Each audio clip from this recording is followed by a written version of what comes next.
Voy a leer la Biblia Reina Valera, vamos a estar leyendo juntos. Dice: y acercándose Elías a todo el pueblo dijo: ¿hasta cuándo claudicaréis vosotros entre dos pensamientos? Si Jehová es Dios, seguidle, y si Baal, id en pos de él. Y el pueblo no respondió palabra. Padre, te damos gracias en esta hora, Dios amado, declarando, profetizando que tu palabra es viva, es eficaz y que tú la envías con propósito a nuestras vidas. Declaramos que somos buena tierra, Señor, y que esta palabra va a dar el crecimiento y va a dar el fruto por cual tú la estás enviando en el nombre de Jesús. Amén. ¿Qué le parece si le da aplauso a la palabra de Dios? Celebramos la palabra de Dios, que es poderosa. Amén. Gloria al nombre de Jesús. Acá podemos ver en el relato que hemos leído donde se encuentra el profeta, ¿verdad? Allí Isaías iba a decir, perdón, donde se encuentra el profeta Elías, ¿verdad? Presentándose delante de un pueblo, y porque allí se encontraba, dice que el altar en aquel momento estaba arruinado, ¿sí? ¿Pero por qué? Porque Elías, ¿verdad? Estaba viendo la situación que estaba viviendo el pueblo en ese momento. Él estaba siendo perseguido, había una sequía, el pueblo de Israel, el pueblo se había apartado de Dios, se había alejado de Dios.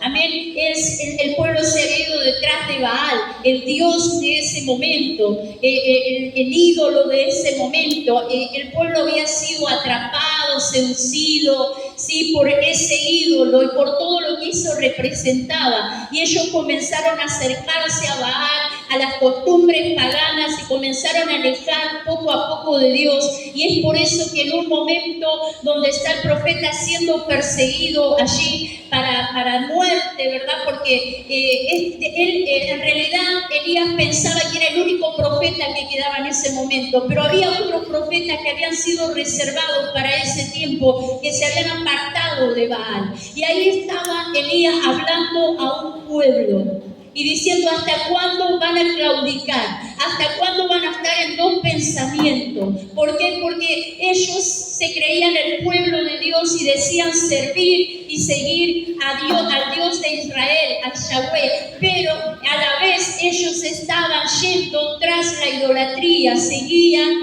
las costumbres paganas y seguían a este ídolo, a este Dios que era Baal. Entonces allí el profeta, muy confrontativo, ¿verdad? Allí se levanta y se para y le dice: ¿qué van a hacer? ¿Qué van a hacer con sus vidas? ¿Qué van a hacer? ¿Qué decisión van a tomar? Les estaba diciendo. Entonces él se acercó y los confrontó en ese momento, porque tienen dos pensamientos, porque no se deciden qué van a hacer. Y quizás en esta noche haya gente que tiene que tomar una decisión en su vida. ¿Por qué? Porque es un tiempo de restaurar el altar, es un tiempo donde Dios dice: no puedes estar claudicando en dos pensamientos. Tienes que tomar una decisión. Yo voy a mencionar mucho la palabra tiempo, porque este es tu tiempo. Este es el tiempo de Dios para cambios, para transformaciones. Y la palabra acá le venía y le decía a este pueblo, el profeta venía y le decía: ¿hasta cuándo vas a estar allí? Que sí, que no, que soy de aquí, que soy de allá, que vengo, que voy. ¿Hasta cuándo? Le decía. Y cuando este profeta le dijo esto, dice: si Dios es tu Dios, si eres un cristiano evangélico, sé un cristiano evangélico, pero si eres un mundano, sé un mundano. Eso le dijo, ¿verdad? Porque usted dice: no, pastora, eso lo dice la Biblia, pero se lo parafraseo, porque le dijo: si Jehová es Dios, seguidle. Y si no, seguid a Baal. O sea, ¿quién es tu Dios? Decídete y determínate por uno, le estaba diciendo. Qué fuerte el profeta, no yo. Usted no diga qué fuerte la pastora lo que me está diciendo. Pero qué fuerte, qué tremendo, qué confrontativo. Y qué necesario que es a veces confrontarnos con esta realidad. Porque la palabra de Dios venga a alinearnos muchas veces, ¿verdad? Y acá dice que cuando les dijo esto, ¿qué hicieron? Quedaron callados. No dijeron nada, quedaron en silencio, no respondieron. Dice: no respondieron palabra, porque no sabían qué hacer con su vida, no sabían qué decisión tomar. Y muchas veces nos encontramos así, muchas veces hay personas que se encuentran en esta situación. Personas que por el Dios de este siglo, por los ídolos de este tiempo, ¿verdad? Que son seducidos, que son atraídos así. Mire, por ahí nosotros hoy no estamos idolatrando imágenes de yeso, de bronce, de madera, pero sí tienes ídolos en tu vida que te han seducido, que te han atrapado, que te están apartando de Dios. Todo lo que te aleja de Dios, todo lo que comienza a apartarte del Señor, comienza a significar un ídolo en tu vida. Y el diablo, el Dios de este siglo, de una manera u otra quiere seducirte. Amén, quiere venir a alejarte del Señor. Y muchos, puede ser que esos ídolos, puede ser en este tiempo que sean un poder, alcanzar un puesto laboral, un cargo importante, quizás sea en lo económico, no sé en qué área puede ser que esté significando lo que es un ídolo para ti. Algo que te está alejando de Dios. No sé lo que te está apartando del Señor. La economía, tener un mejor pasar económico. ¿Qué es lo que te está alejando? Y a veces decimos, yo no soy idólatra, como el pueblo de Israel. Yo no tengo ídolos en mi casa, no tengo estampitas, no tengo imágenes, no tengo nada en mi casa. No tengo ningún santo, no tengo nada. Pero tú estás siendo seducido por los ídolos de este siglo, por los ídolos de este mundo. Los ídolos que Satanás no los muestra físicamente, pero interiormente te seducen. Ídolos, como puede ser la televisión, como pueden ser series, como pueden ser tantas cosas que solo tú sabes, todo lo que te aleja de Dios. ¿Por qué? Porque la idolatría a Baal, al Dios Baal, los alejó de Dios. Y seguir a este Dios Baal significaba las costumbres que este Baal tenía, el pueblo pagano tenía. El pueblo de Dios se fue tras las costumbres del mundo. Muchas veces preguntan, esto se puede hacer, esto no se puede hacer. Muchos cristianos suelen preguntar, esto está bien, esto es de Dios, esto no es de Dios. Dios dijo que no nos juntemos, no nos contaminemos con las costumbres del mundo, porque la amistad con Dios la amistad con el mundo es enemistad con Dios.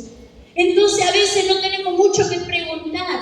Ellos se comenzaron a amistar con el mundo, se comenzaron a amistar con otros pueblos, se comenzaron a amistar y ¿qué pasó? Se comenzaron a alejar. Es peligroso. Es muy peligroso la amistad con el mundo, el hacerte amigo de tu enemigo, el hacerte amigo de las cosas del mundo. El Dios de este siglo es el que gobierna el mundo. Por eso mucha gente dice, ¿por qué hay tanta maldad? ¿Por qué suceden tantas cosas en el mundo? ¿Por qué hay tanta muerte, violencia? ¿Por qué hay tantos abusos? ¿Por qué hay tantas cosas que están sucediendo? Porque el Dios de este siglo vino a hacer eso. Y el Dios de este siglo es el Dios de este mundo. Pero nosotros estamos en este mundo, pero no pertenecemos a este mundo.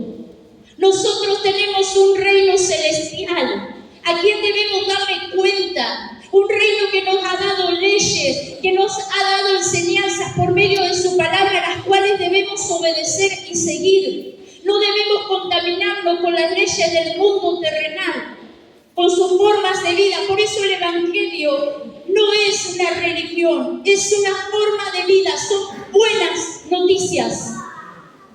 Es una forma de vida. El ser cristiano es vivir diferente a como el mundo vive. Nosotros vamos contra la corriente, contraculturales somos. O sea, no estamos ahí a las corrientes de este mundo. Pero el pueblo de Israel se fue a las corrientes del mundo y terminó dejando el altar donde cada día se presentaban para hacer un sacrificio a Dios, el altar que representaba que ellos pertenecían a Dios, de que sus vidas estaban rendidas a Dios. Cada día se fueron alejando poco a poco, porque Satanás no te aleja de un día para el otro. Satanás te va alejando de a poquito. ¿Sabes cuándo te diste cuenta que te habías alejado? Cuando ya no te encuentras en la casa de Dios. Gloria a Dios. Muchas veces tú no te das cuenta que mientras estás sentado aquí ya estás lejos. Porque el mundo ya se te metió, los deseos y las pasiones de este mundo ya se te metieron adentro. Porque Satanás ya te conquistó. Porque tú hiciste un ídolo de ciertos amigos, tú hiciste un ídolo de ciertas cosas que te alejaron de Dios y las veneraste y las buscaste cada día y te acercaste cada día y fuiste dejando la relación con Dios. Fuiste alejándote de la oración, fuiste alejándote de la lectura bíblica, fuiste alejándote de congregar. Lo peor que le puede pasar a un cristiano es dejar de congregarse. Es lo peor que te puede suceder. Porque no puedes tener fe, porque la fe viene por el oír palabra de Dios. Y esa fe viene cuando estamos todos juntos, somos edificados en la fe, viene la palabra fresca, viene el maná del cielo, el alimento que Dios le proveía al pueblo de Israel cuando estaba en el desierto. Ese alimento, ese pan que le dijo, cada día tendrán el pan, cada día les daré el maná. Y ellos se juntaban en un lugar para recibir el pan, el alimento fresco. Y no lo tenían que guardar porque se echaba a perder. Por eso siempre decimos, ayer ya pasó. Hoy necesito que Dios haga algo nuevo en mi vida. Y muchas veces creemos que vamos a acumular maná para un mes, para 2 semanas, y nos vamos a congregar de vez en cuando. Pero necesitamos congregarnos todas las reuniones. Mejor un día en su casa que 1000 fuera, dijo el salmista David. Es sumamente importante congregarse. Mucha gente no lo tiene como importante, pero cuando el tiempo pasa que dejan de congregarse, se encuentran con tantos problemas, con tantas dificultades a nivel familiar, a nivel físico, a nivel emocional, que ya no saben qué hacer y ahí entienden que tienen que congregarse. Mira, tú mismo sabes que es importante congregarte, porque en el momento de la prueba, de la lucha, de la dificultad, corres a la iglesia. Porque tú sabes que ahí está la respuesta, pero cuando las cosas parecen en apariencia, Satanás te las hace ver en apariencia que está todo bien, ¿para qué me voy a congregar?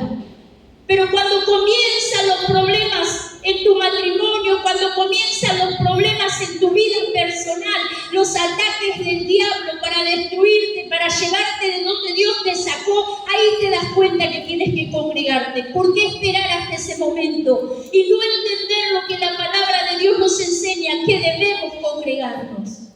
Yo te insto en esta noche a que te congregues, porque son tiempos muy difíciles. Necesitas oír palabra fresca de Dios. Necesitas el rema, la revelación del cielo, y la vas a recibir cuando tú te esfuerces, porque muchos dicen, yo escucho prédica todos los días. Eso es una comodidad y me parece muy bien que escuches prédica, pero ¿sabe? Voy a escuchar lo que no me cueste mucho.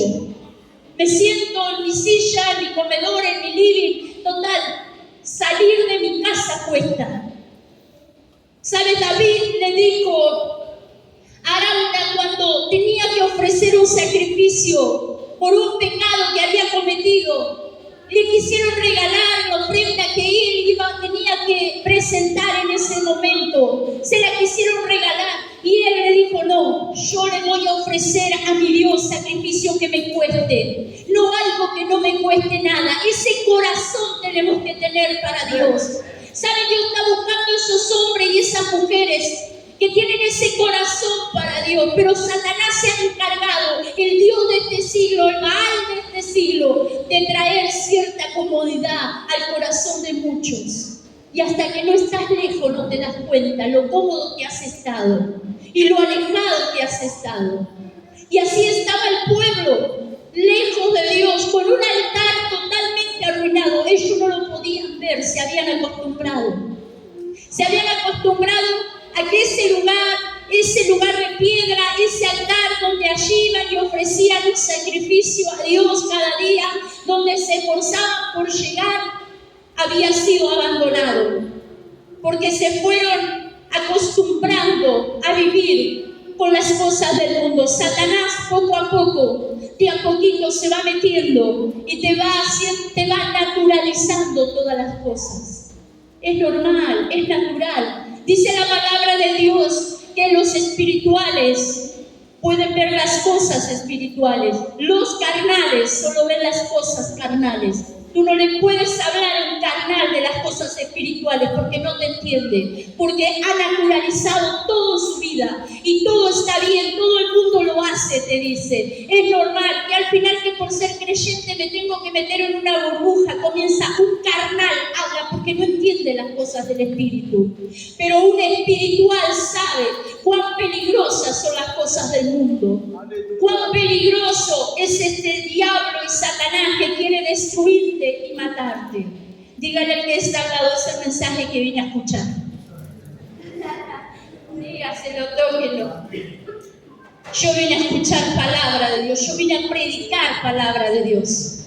No sé lo que tú has venido a escuchar, pero sabes, es tiempo de arreglar el altar. Es tiempo de comenzar a mirar cómo está tu altar. Cuando Elías se presenta, ellos se quedaron callados en la boca. Y quizás en esta noche te sientas así y digas, uy, ¿ahora qué hago?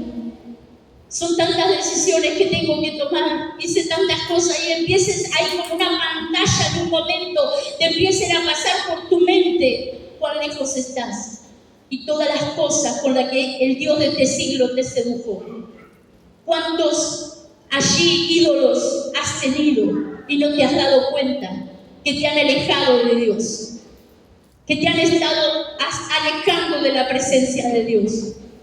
Y dice que Elías le habla así, y luego dice en el verso, le voy a estar leyendo, en el verso 28, y ellos clamaban a grandes voces y se zanjeaban con cuchillo y con lancetas conforme a su costumbre hasta chorrear la sangre sobre ellos. Cuando Elías toma esta decisión y les habla al pueblo, allí convoca a ver, porque fue una guerra de poderes, a ver cuál Dios era más grande, cuál Dios era más poderoso. Y ahí había un Elías que se estaba plantando, presentando frente a una fuerza espiritual muy grande y diciendo, este Dios Baal, el Dios de este mundo, te ha dado plata, te ha dado auto, te ha dado casa, te ha dado riqueza, te ha dado todo lo que tú te estás gastando, todo lo que te ha alegrado el corazón, todo. Este Dios te ha dado todo. Pero ahora vamos a ver el Dios que responde en esta noche. Y dice que él agarró allí, le dijo, vamos a armar un altar allí, vamos a ordenar el altar. Y los 450 profetas del mismo infierno de Baal, los de Acera, había 850 profetas allí. Y le dijo, ustedes sacrifiquen un toro a su Dios y allí enciéndanlo. Y vamos a orar, el Dios que descienda fuego del cielo, ese es Dios. Ese es el único Dios, ese es el verdadero Dios, el Dios que responda con fuego. Para ellos dijeron, pero si este Dios a mí me dio la empresa, me dio el negocio, me dio la casa, me dio todo, me va a dar todo. Ellos estaban tranquilos y seguros y comenzaron allí a hacer todo lo que Elías dijo que hicieran. Y dice que cuando ellos comenzaron a hacer, prepararon todo, comenzaron a invocar a su Dios que les responda, que les responda. ¿Les respondió? No les respondió. Ellos dicen que hicieron de todo para que ese Dios les responda, para que ese Dios a que ellos estaban idolatrando, a esos ídolos, les respondan en el momento que ellos necesitaban demostrar cuán poderoso era, que no era necesario Dios en su vida. No es necesario, si yo estoy bendecido, ¿para qué me voy a congregar? Si a mí las cosas me van bien, estoy bien, mi casa está bien, mi familia está bien, todo está bien, ¿para qué voy a ir a la iglesia? Pero ese Dios no respondía en el momento de dificultad, en el momento de la aflicción, en el momento en que los hijos se fueron de la casa, en el momento que la esposa te engañó, que el esposo te engañó, en el momento que descubriste que la pornografía tomó lugar en tu casa, que la droga, el alcohol, que comenzaron a pasar un montón de cosas. En ese momento ese Dios ese ídolo que tú tenías, por el cual dejaste al Dios que servías, no te respondió. Así estaban ellos, no les respondió. No les respondió Baal. Y dice que hacían de todo. Hacían de todo, se cortaban. Dice que clamaban a grandes voces, se zanjeaban con cuchillo y con lancetas conforme a sus costumbres, estaban llenos de sangre. Todos lastimados, derramando sangre, haciendo sacrificios, fuerza humana, para que haya una respuesta, para que las cosas cambien en casa, para que el matrimonio cambie, para que la familia cambie, para que todo cambie. Voy a hacer esto, voy a hacer lo otro, voy a ir acá, voy a ir allá. Pero no había respuesta.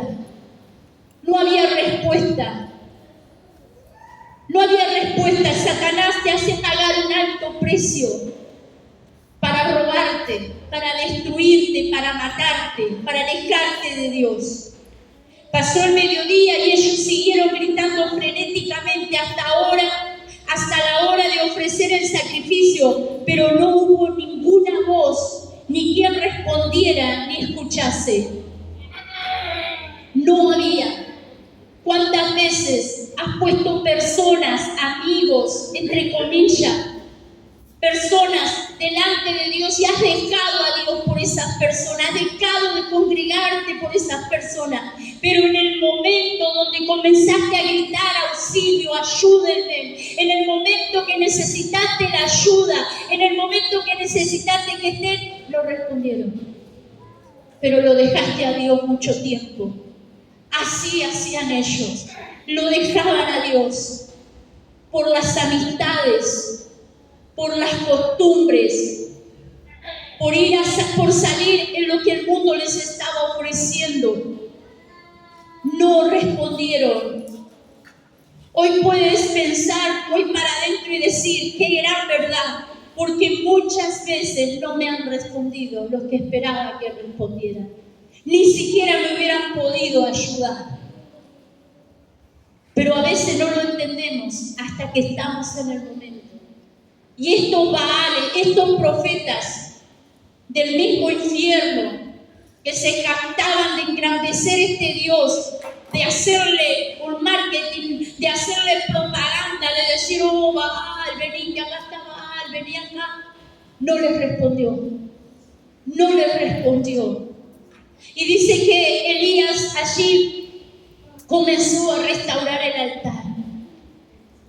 Comenzó a restaurarlo. Trajo las piedras, comenzó a edificarlo. Comenzó a poner cimientos firmes. ¿Sabes? Es tiempo de comenzar a restaurar el altar. Y para eso necesitamos poner cimiento firme. Nadie puede edificar nada en la arena. Porque cuando vienen las tormentas, vienen las tempestades, vienen los problemas, vienen las dificultades, se desmorona todo. Porque no tienes bases firmes. Elías tomó las piedras, más allá que representaban las 12 tribus y el pacto, ahí puso un cimiento firme sobre lo que él iba a hacer. ¿Saben gente aquí que necesita comenzar a poner cimientos firmes en su vida, en sus corazones? Aleluya. Dice que el hombre sabio edificó sobre la roca. Para encontrar la roca tuvo que ondear, porque dice la palabra, ondeó la arena, sacó todo lo fácil. Porque mientras fue a edificar, vio, acá puedo edificar, es fácil edificar, aquí no me va a costar nada. Me siento y miro la prédica, ¿para qué voy a la iglesia? No me va a costar nada, me quedo el día del culto, a la hora del culto, me siento a mirar la prédica en mi casa, es lo mismo, oro en mi casa, es lo mismo, edifica sobre la arena. Cuando viene el problema, cuando viene la dificultad, no tiene la fe suficiente para sostenerse y no caerse, y no que se le derrumbe todo. Porque es el ejemplo que le está dejando a sus generaciones. Porque sus hijos, en vez de ver el ejemplo de sus padres que salen para la iglesia y es más fácil quedarse en la casa, ellos también optan por hacerlo. Entonces vamos viendo cómo nuestras generaciones van tomando las mismas costumbres. Así fueron los del pueblo de Israel. Sus hijos tomaron sus mismas costumbres. En vez de ir a ordenar el altar con Dios, no, mejor vamos al mundo, mejor vamos a las cosas de Baal. Mejor, esas cosas están mejores. Es muy aburrida la iglesia. Y dice que Elías comenzó a ordenar las piedras, comenzó a poner esos cimientos firmes allí, comenzó él a edificar el altar. Había que volverlo a edificar, porque había sido derribado, porque ocupaban, en ese lugar, ocupaban el lugar otras cosas. Y hay veces que el altar es nuestro corazón. Y en vez de estar en la presencia de Dios en nuestras vidas, entronado el Señor en nuestros corazones, hemos entronado otras cosas que son más importantes. Son nuestros ídolos, aunque nos neguemos a creerlo y decir que somos idólatras. Pero son esos ídolos internos que tenemos, que despojan a Dios del altar. Y ponemos a ellos. Allí Elías comenzó a ordenarlo, comenzó a restaurarlo. Y sabes, en esta noche la palabra es la que te lava, la palabra es la que te limpia, la palabra es la que trae orden, la palabra es como un martillo que rompe y quita, la palabra es la que rompe los argumentos. Por medio de la palabra hay altares que se tienen que comenzar a restaurar. Hay altares que tienen que comenzar en esta noche a sentir los ríos de la palabra, porque la palabra es agua de vida y la palabra es la que va a limpiar esos altares. Y en esta noche, mientras la escuchas, tienes que ir limpiando esos altares. Gloria a Dios.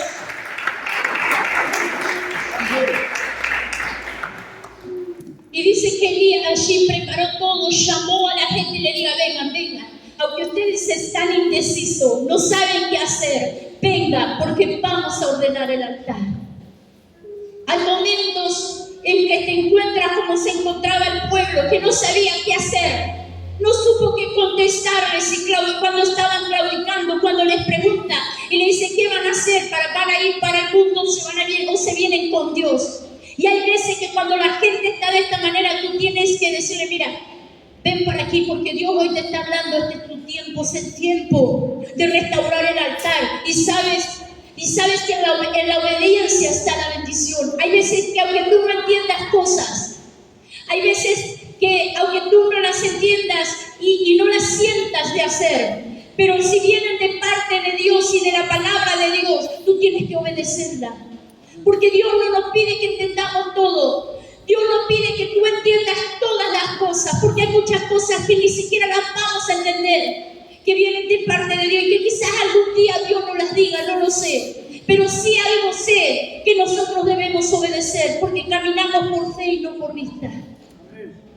Porque nosotros somos hombres y mujeres de fe. Estamos creyendo en un Dios que no vemos. Nosotros creemos en un Dios sobrenatural, que sabemos que es real, que vive dentro nuestro.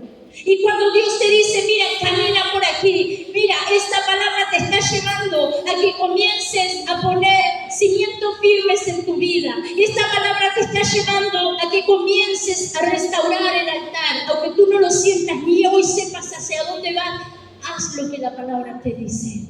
Porque esta gente hizo eso.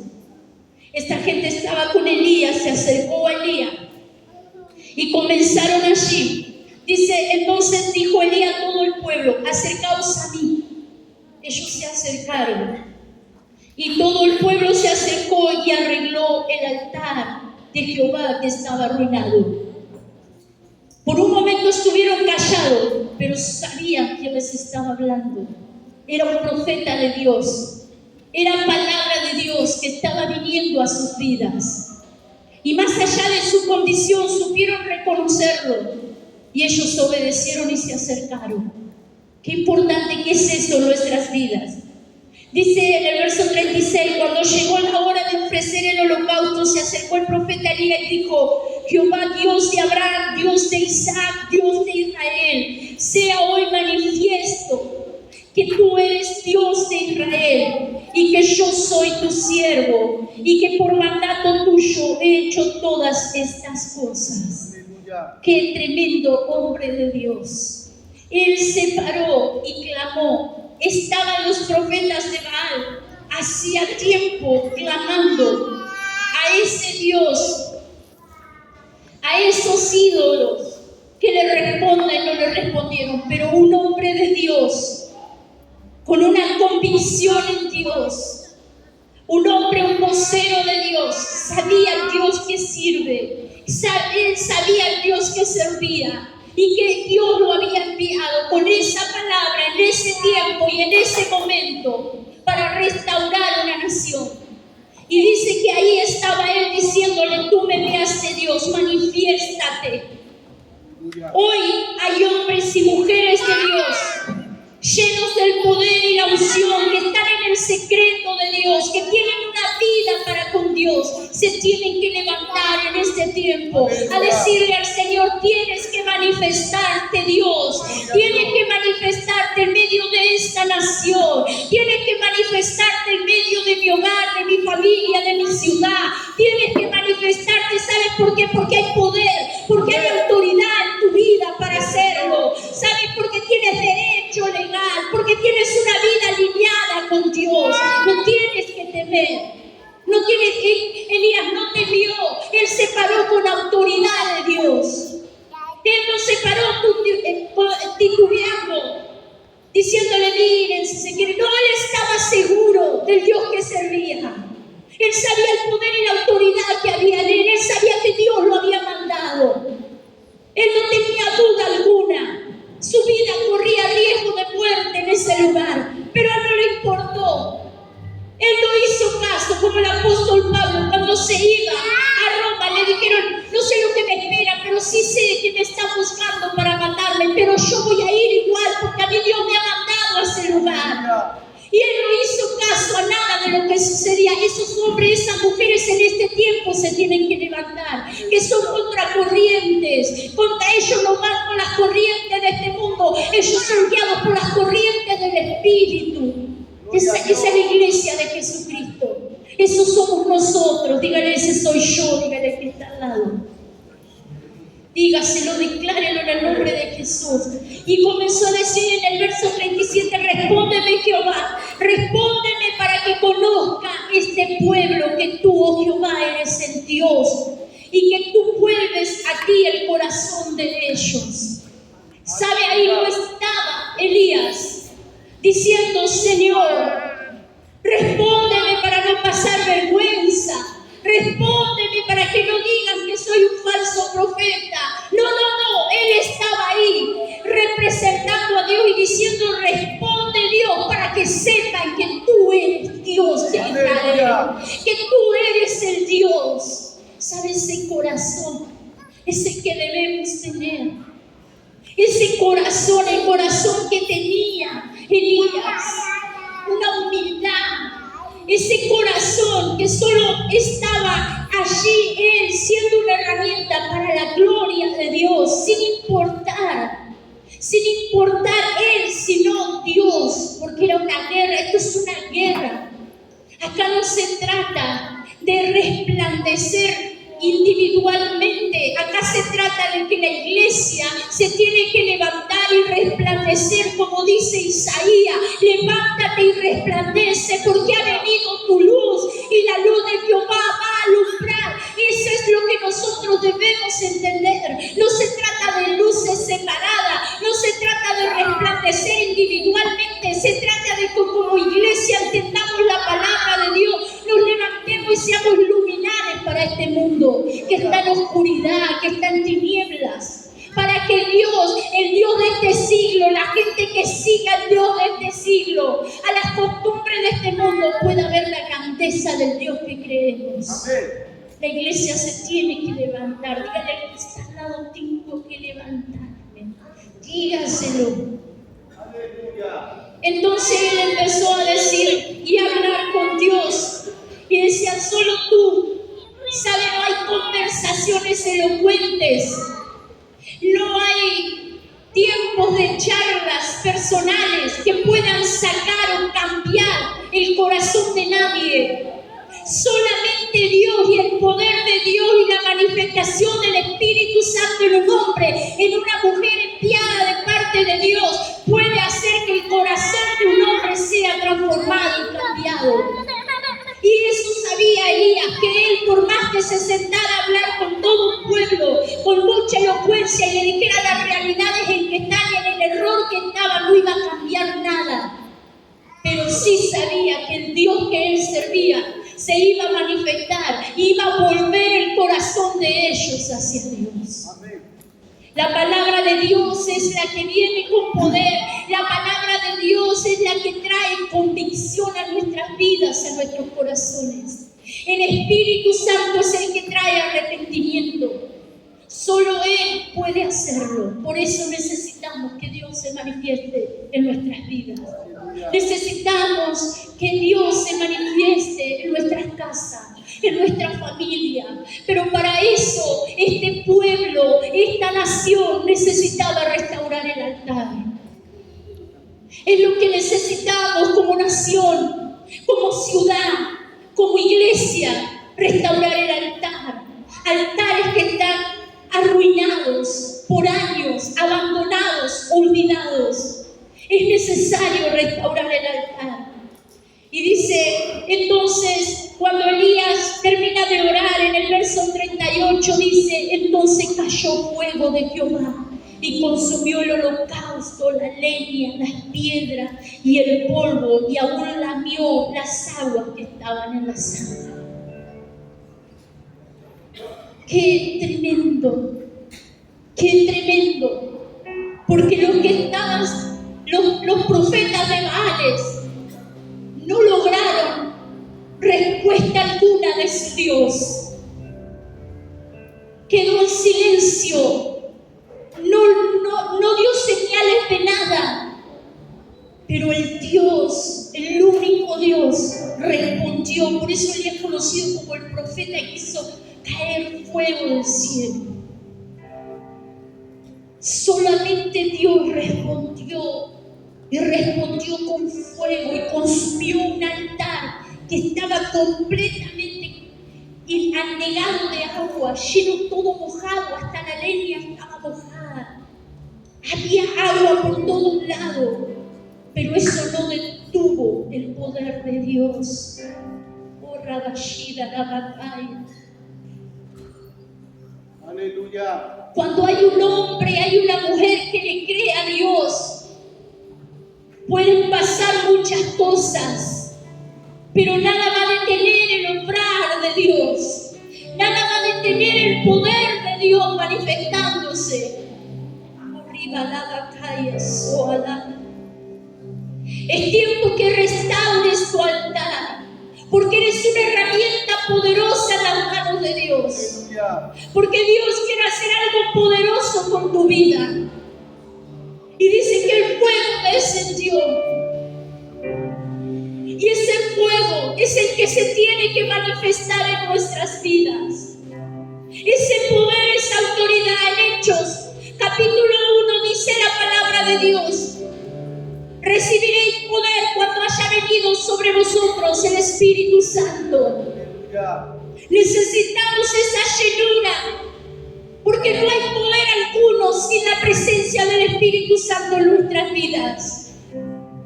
Juan el Bautista dijo que venía uno detrás de él. Él dijo: yo he bautizado con agua para arrepentimiento, pero viene uno detrás de mí que bautizará con Espíritu Santo y fuego. Ese es el Espíritu Santo que hemos recibido como iglesia. Ese es el poder de Dios que está en nuestras vidas. El poder que operó en la vida de Elías. Ese poder está en nosotros. Esa manifestación se tiene que ver en este tiempo. Esa manifestación, ese poder, ese fuego. El fuego del Espíritu Santo es el que no se tiene que apagar. Es el que se tiene que encender en medio de esos altares, esos lugares que han estado arruinados. Ese Espíritu Santo es el que quiere venir en esta noche.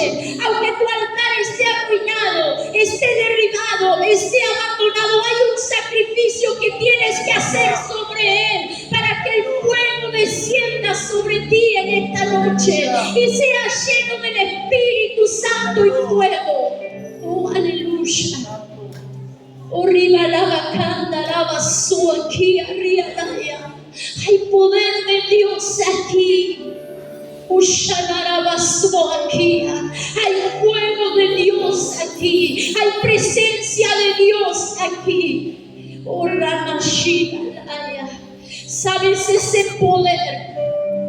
Esa unción es la que está descendiendo en esta noche sobre este lugar.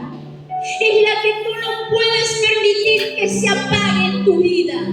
Es la que tú no puedes dejar que se apague. Dice que el sacerdote, en el libro de Levíticos, capítulo 6, verso 12, dice: y el fuego encendido sobre el altar no se apagará, sino que el sacerdote pondrá en él leña cada mañana y acomodará el holocausto sobre él y quemará sobre él las grosuras del sacrificio de paz.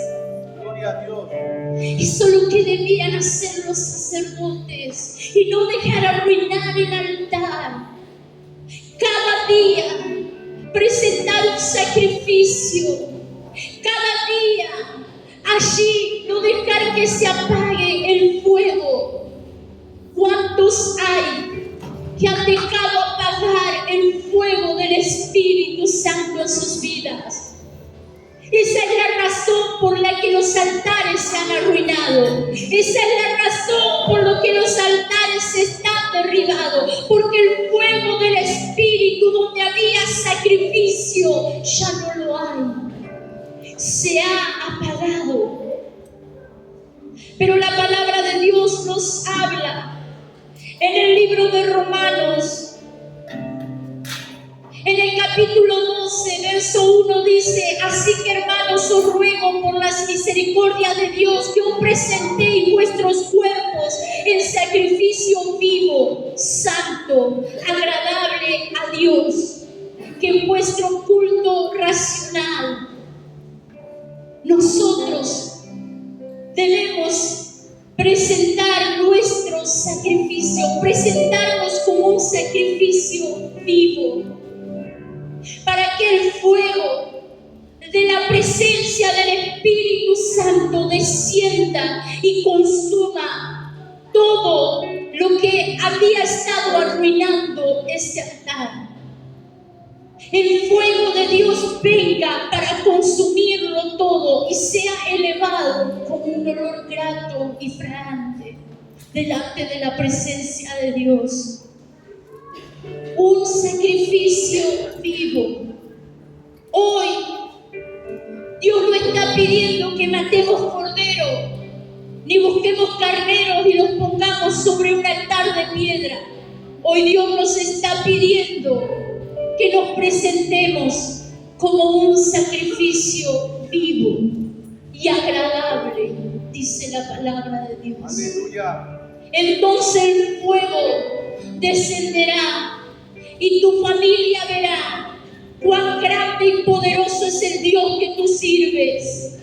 El fuego de la unción y de la presencia de Dios vendrá sobre ti de una manera sobrenatural, transformando, cambiándote, volviendo el corazón a Dios nuevamente. No solo el tuyo, sino el de tu casa, el de tus hijos. Y verán que el único Dios verdadero es Jehová, Dios de los ejércitos. Es el Dios que servimos. ¿Cuánto pueden decir? Esta es la noche, este es mi tiempo. Gloria a Dios. Este es el tiempo de restaurar. Yo te pido que te pongas de pie. Ramaya Soaki Alaya. Gloria a Dios. Y Rababashana Rabaso. Solo el fuego presencia del Dios del Espíritu es el que va a restaurar el altar en esta noche. Aleluya. ¿Sabes este lugar, este altar físico, literal? Tú puedes pasar en esta noche Aleluya. y presentarte tú delante de Dios y ofrecerte como un sacrificio vivo. Porque quizás por un momento dijiste: no sé qué voy a hacer de mi vida. No sé, tengo tiempo, voy a ir viendo. No tienes tiempo. El día de salvación es hoy, tú no tienes tiempo. Aleluya. Nos dejamos engañar por el Dios de este siglo que te dice: largo camino te resta. La palabra lo dice: tienes tiempo, no tienes tiempo. Si tu altar está arruinado, está abandonado, está